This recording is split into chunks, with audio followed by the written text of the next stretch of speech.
Cześć, z tej strony Krzysiek, witam na kanale Mąż przy garach. Dzisiaj przychodzę do Was z przepisem na pyszną kremową zupę. Przygotujemy bardzo prosty, ale jakże aromatyczny krem z dyni doprawiony odrobiną curry i masła orzechowego. Będzie trochę swojsko, trochę orientalnie, ale przede wszystkim smacznie. I jak zawsze zachęcam do zostawiania łapki w górę i subskrypcji. Przy okazji podzielcie się swoimi ulubionymi przepisami na krem z dyni. Zapraszam Was na film i biorę się do roboty. Przygotowanie naszego aromatycznego kremu z dyni zaczynam od domowego wywaru warzywnego. W tym celu dokładnie myję, obieram i rozdrabniam marchew, seler, pietruszkę, pora i cebulę. Wszystkie warzywa kroję w drobne kawałki, dzięki czemu szybciej oddadzą swój smak i aromat. Oczywiście jest to krok opcjonalny i możecie użyć gotowego wywaru. W takim przypadku radzę użyć takiego, który ma niską zawartość soli. Łatwiej będzie Wam wtedy kontrolować smak zupy. Kiedy wszystkie warzywa potrzebne do wywaru są odpowiednio rozdrobnione, możemy przenieść się na kuchenkę. W garnku rozgrzewam 2 łyżki oliwy z oliwek. Następnie przekładam do niego pokrojone przed chwilą warzywa. Podsmażam je przez około 4-5 minut, stale mieszając, aż wyraźnie zmiękną. Wtedy dodaję do nich 2 rozgniecione ząbki czosnku, 5 ziaren czarnego pieprzu, tyle samo kulek ziela angielskiego, 2 liście laurowe i natkę pietruszki. Zawartość garnka zalewam 1,5 litra zimnej wody i delikatnie mieszam, upewniając się przy tym, że wszystkie warzywa znajdują się pod jej powierzchnią. Tak przygotowany wywar szybko doprowadzam pod przykryciem do wrzenia, po czym zmniejszam grzanie i gotuję na wolnym ogniu przez około godzinę. Pod koniec gotowania wywaru możemy zająć się głównymi składnikami zupy. Na pierwszy ogień idzie 800 g obranej i oczyszczonej z pestek dyni, którą kroję w dosyć sporą, około 2 cm kostkę. Używam dyni piżmowej, ale świetnie sprawdzi się w tym przepisie również dynia zwyczajna, więc jeśli macie taką pod ręką, możecie śmiało jej użyć. Następnie zajmuję się 2 średnimi cebulami, które kroję w piórka. Po przygotowaniu warzyw mogę wrócić do wywaru. Po godzinie gotowania warzywa z wywaru powinny już oddać cały swój smak, a płyn zredukować się mniej więcej o 1/3. Jeśli używacie gotowego wywaru, będziecie potrzebować go około litra. Wywar oczyszczam z warzyw za pomocą łyżki cedzakowej i dodaję do niego pokrojoną w kostkę dynię.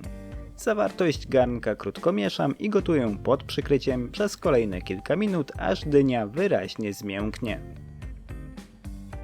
W tym czasie zajmuję się pokrojoną w piórka cebulą.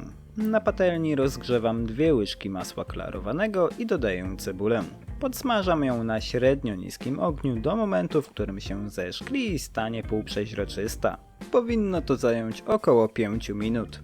Dodaję do niej 2 łyżeczki średnio pikantnego curry w proszku, pół łyżeczki suszonego imbiru, tyle samo gałki muszkatułowej i łyżeczkę kminku. Wszystko dokładnie mieszam i smażę przez kolejną minutę lub 2 do uwolnienia aromatu przez przyprawy. Kiedy to nastąpi, ściągam patelnię z ognia i przekładam jej zawartość do garnka z gotującą się dynią. Zupę krótko mieszam do równego rozprowadzenia przypraw w płynie i gotuję jeszcze przez kilka minut pod przykryciem. W tym czasie możecie przygotować ulubione dodatki, z jakimi podajecie kremy.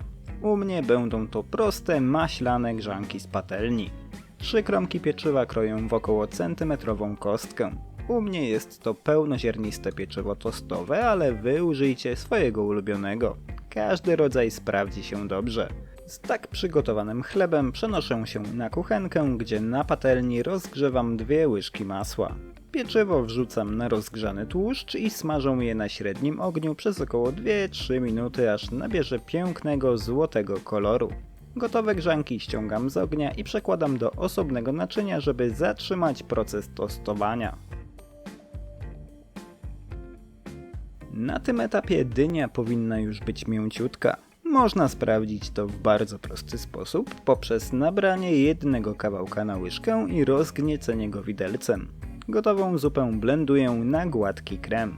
Możecie zrobić to tak jak ja, blenderem ręcznym z metalową końcówką bezpośrednio w garnku lub przelać zawartość garnka do blendera kielichowego i tam doprowadzić zupę do odpowiedniej konsystencji. Kiedy zupa jest już zmiksowana, dodaję do niej jeszcze 40 g gładkiego masła orzechowego i doprawiam do smaku solą. Zupę ostatni raz krótko mieszam i już nic nie stoi na przeszkodzie, żeby podawać ją w dowolny, ulubiony sposób. Z podanych w przepisie proporcji wychodzą 4 porcje zupy. Ja serwuję ją z niemal obowiązkowym kleksem gęstej kwaśnej śmietany i przygotowanymi wcześniej maślanymi grzankami. Dobrym dodatkiem są również prażone pestki dyni lub groszek ptysiowy. Nasz dyniowy krem z dodatkiem curry i masła orzechowego jest gotowy do podania. Można się częstować. Muszę przyznać, że już sam zapach tej zupy rozgrzewa. Jeśli chodzi o smak, tutaj nie ma wielkiego zaskoczenia. Dominuje curry, które przyjemnie grzeje w przełyk. Masło orzechowe łagodzi smak przypraw i sprawia, że konsystencja jest jeszcze bardziej kremowa. Dodajcie do tego kleks śmietany, maślane grzaneczki i dostajecie idealną jesienną kolację.